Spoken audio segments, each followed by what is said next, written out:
ક્યાં જાવ છો? વાડીએ જાઉં છું. તમને કેટલી વાર કીધું છે કે આ સફેદ કપડાં પહેરવાનું બંધ કરો. તમારી પાસે આ વ્હાઈટ કપડાં સિવાય બીજા કોઈ કપડાં છે કે નહીં? આ જભા લેંગા સિવાય અરે પણ હું પહેલેથી જ આવા પહેરું છું તો એમાં કપડાં પહેરું એમાં શું વાંધો છે તને?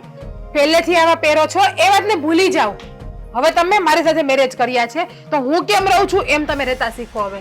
અરે પણ મને આ બધું ન ફાવે. તું મને આ જીન્સના ટી-શર્ટ ને જીન્સના પેન્ટ ને ટી-શર્ટ ની પહેરવાનું કે નહીં મને ન ગમે. ના ગમે તો શીખો હવે. અરે તું સમજતી નથી કોઈ વાતે.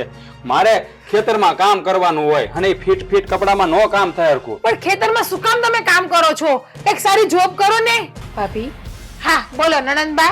ધીમે બોલો, ધીમે. તમે તમારા પતિ સાથે વાત કરો છો. તમારે મને શીખડાવવાની જરૂર નથી કે હું મારા પતિ સાથે વાત કરું છું કે કોઈ બીજા સાથે વાત કરું અરે છું. પણ તું એની હારે કામ રાડ્યું નાખશો? તો એને કહી દો કે વચ્ચે વચ્ચે બોલે નહીં. અરે પણ એ બિચારી તને હાસુ જ કહે છે ને. હે તું આમ મુસાવાજે વાત કર. સાચું કહે છે? અરે તું આ ખોટે ખોટી રાડ્યું નાખ્યા કર જ્યારે હોય ત્યારે. મને નો ગમે. ભાભી, મારે છે ને બોલવું નથી પણ મને એવું લાગે છે કે હવે મારે બોલવું જ પડશે. હા તો બોલો ને. મેં તમારા જીભ ઉપર કે તમારા મોઢા ઉપર તાળું નથી મારી. ના ના, તમે તાળું મૂકો તો હું રાખું એવી નથી. હા એ તો દેખાય તમને જ એવું છે. લાગે છે મારો ભાઈ બોલતો નથી એટલે ઘરમાં કોઈ બોલશે નહીં, પણ એ તમે ખોટા વહેમમાં જીવો છો. પહેલી વાત કે જ્યારે હસબન્ડ વાઈફ વાત કરતા હોય ને ત્યારે કોઈ ત્રીજા વ્યક્તિએ વચ્ચે આવીને બોલવું ના જોઈએ. અરે આ અમારા પતિ પત્નીનો પ્રશ્ન છે. શાંતિ. અરે તું પણ ના ભાઈ, તું શાંતિ રાખ. આ છે ને ભાભીનું દરરોજનું થયું છે અને હસબન્ડ વાઈફ બોલતા હોય તો હસબન્ડ વાઈફ ની પ્રેમની વાતો હોય. આવી તારે બધા વચ્ચે ઉતારી પાડવાની વાત ના હોય. વાતમાં તું આ કરે છે, મને નથી ગમતું, તું પેલું કરે છે, મને નથી ગમતું, એટલે હું એનામાં હું આટલું બધું તો હું વળી છે કે એ પોતાને હિરોઈન સમજે છે મોટી. ઓ ચપ્પડ ગંજુ, બોલવામાં ધ્યાન રાખ ને. ભાભી, શું તમે બોલે બોલતા આવડે? અરે પણ તમે બે શાંતિ રાખો ને. તારી બેન ને છે ને સમજાઈ દે છે. હા હા પણ તું શાંતિ રાખ ને. તું શાંતિથી વાત કર ને. બેનને સમજાવવાની જરૂર નથી, બાયડીને સમજાવવાની જરૂર છે. અને છે ને ભાભી, તમે બાયડીને લિમિટમાં એટલે રહો.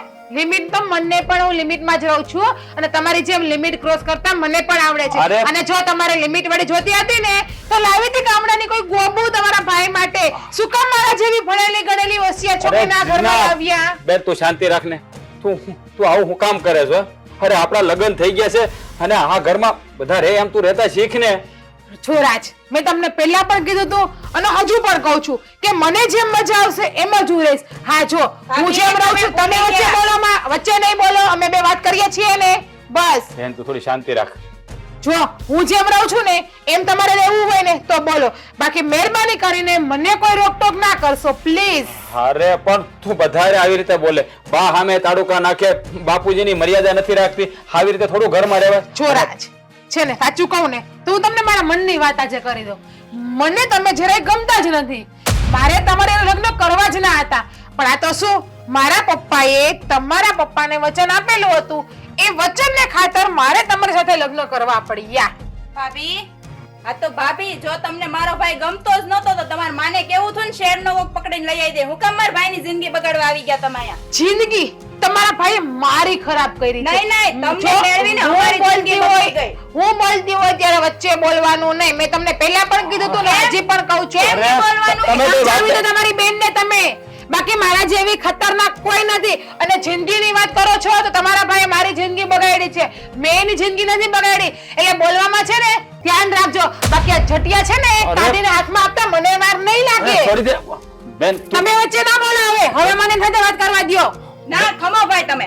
ભાભી, તમે જો હું મારી લિમિટ્સમાં છું ચાલકી સારું છે. તમે વધારે લિમિટ ક્રોસ કરો છો પછી મારો હાથ ઉપર તોય વાર નહીં લાગે. હાથ કેમ અને તમને પડે? એવું લાગે છે કે તમે એકલા ભણેલા ગણેલા છો તો હુંય ભણેલી જ છું. હું શહેરમાંથી જ આવી છું અહીંયા, પણ મને બધી ખબર છે ગામડામાં રીત રિવાજમાં કેમ રહેવાય. હા, તમારી ઈ જેમ આટલા બધા વોટ ને ફેશન તો નથી જ કરતી. અરે એ તો દેખાય છે ને મને. અરે પણ તું નરેન્દ્રબા. શાંતિ રાખ ને.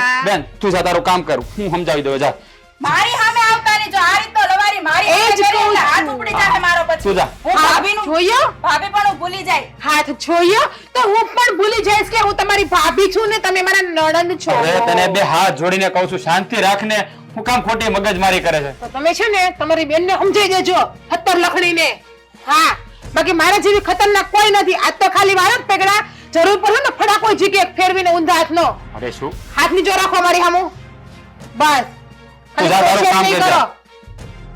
એવો તો મોટા ઉપાડે પડે વા. એક રેતા શીખો અરખાય માળામાં. હે ભગવાન. કંટાળી ગયો છું. હું કામ મારા બાપાએ આ શહેરની છોકરી હારે લગ્ન કરાવ્યા છે.